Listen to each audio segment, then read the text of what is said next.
Hey, this is Legit Retro Gaming, and today we are going to find out how to open and check the inside of a Super Nintendo cartridge and make sure it's not a bootleg.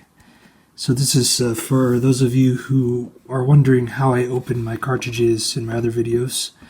The first thing we need is a security bit driver.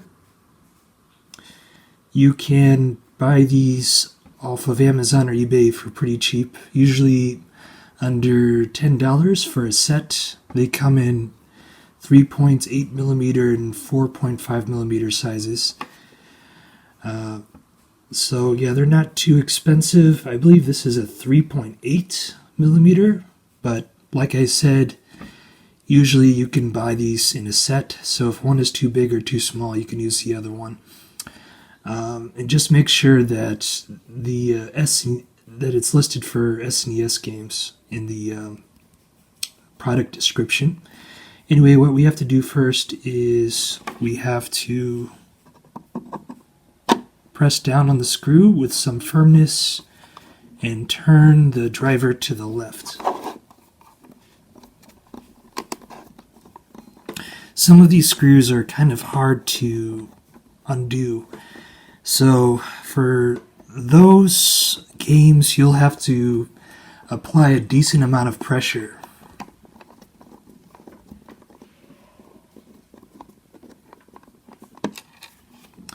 Okay, one's done. Now the other one.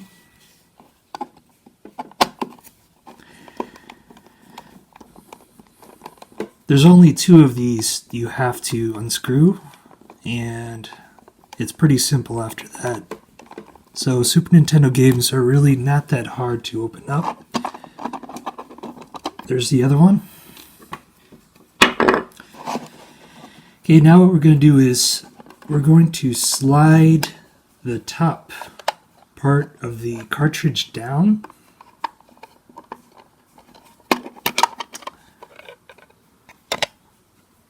Okay. Now the cartridge is open, so we're going to check if this is a bootleg. And there are a lot of ways or warning signs to look for to see if that's the case. Okay, let's look at the circuit board. Okay, as you can see, there are a lot of problems with this circuit board. Here we have a new battery with a battery holder. That's the first thing that pops out. Not necessarily a sign of a bootleg game, because even some authentic games, they need their batteries swapped. You might see these holders in them. So besides that, as you can see, none of the chips are at all labeled in the traditional gold lettering. There's no Nintendo logo anywhere. Like I said, no chips are labeled, no mask ROM, no SRAM. This particular chip is very small.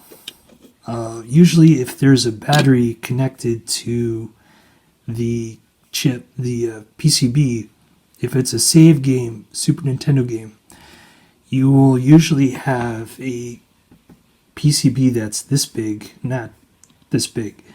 Usually if the PCB is this big, it's for a game that doesn't do saves, like a beat 'em up or something of that nature.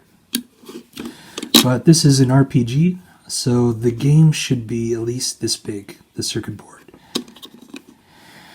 As far as I can tell, this is probably a flash ROM. It's very flat. Traditional Super Nintendo games do not have chips like this. Flash ROMs weren't invented yet, so I think this is probably where the save data is stored. I'm not sure. And here's where the game data might be stored, the actual game itself. So let's look at that. As you can see, it uses a company that I don't think was around back in the 90s when Super Nintendo games were manufactured, Winbond. I can't really make out what the manufacture date is. On Super Nintendo games, you could see the year somewhere on the serial number, but I don't really see that here. So, for authentication's sake, we're going to say this is where the game would be stored, even though it should say like mask ROM somewhere on the PCB in gold lettering. If you look at my other videos, you'll see games with the mask ROM label where you can see the chip where the game is. But this being an obvious bootleg, it's not on here. So another thing you could see is if this was really an authentic game chip, you would see the serial number for the game somewhere on here. In this case, the serial number is SNES A32J USA. So you would look for the serial number SNES A32J somewhere on this chip. But yeah, it's nowhere on here. So that is a big red flag. Yeah, it just doesn't look clean. No labeling, no Nintendo logo. Yeah, this is an obvious bootleg. So yeah, that's pretty much how we can check the inside of a cartridge and, make sure right away that, this game isn't authentic. All of the warning signs I just explained. Also, there's a connector pins here, some connector pins on the side, which you would not see in an authentic Super Nintendo game anywhere. So this is probably where the game was booted from a computer or something. The Super Nintendo pins are down here where you actually plug it into the console itself. And these, yeah, you wouldn't see any pins on the side of an authentic game. Okay, let's put this back together. Backwards first. So as you can see, this is a definite reproduction cartridge. But aside from that, we don't really need to check the inside of this cartridge because, as you can see with the other games I talk about, those games have a factory stamp around here with a number, two-digit number, but here there is no factory stamp. If you shine it in the light, you don't see anything, just a really glossy new label. And here you can see the label itself is really new and glossy in the light. So yeah, that's another warning sign. Another very telling thing about this cartridge is the outside of the cartridge does not feel smooth like a traditional Super Nintendo cartridge from the 90s would feel. It's very grainy, like sandpaper, kind of glossy and little sparkly on the outside. It does not look or feel like a normal Super Nintendo game would. It's very brittle, very cheap. The seal of authenticity or seal of quality on the label here is a very dark brownish color. Usually a normal seal of quality would be kind of faded. And here the Super Nintendo Entertainment System logo, you could barely read Entertainment System on the bottom. Yeah, the top label is kind of, the text is kind of off, a little weird.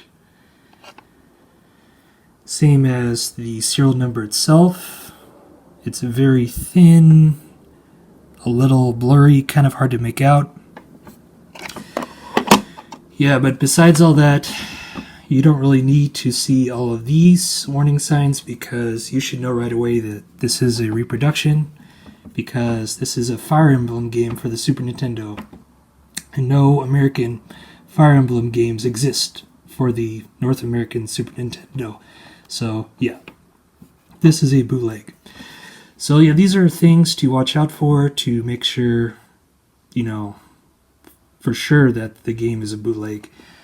Not all bootleg circuit boards would look like that. What I showed you before, they come in all types of variations. You could see so many different warning signs like black blotches on the circuit board. Some have batteries, some don't. They're all different sizes and colors, so the main things you have to look out for on the circuit board, you have to make sure the serial number is on the mask ROM, that all the chips are neatly labeled, the Nintendo logo is somewhere on the circuit board.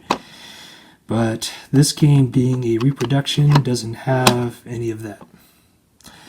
So I hope this video was informative. Yeah, I'll be looking at some more authentic games in the future. So stay tuned for that and don't get ripped off.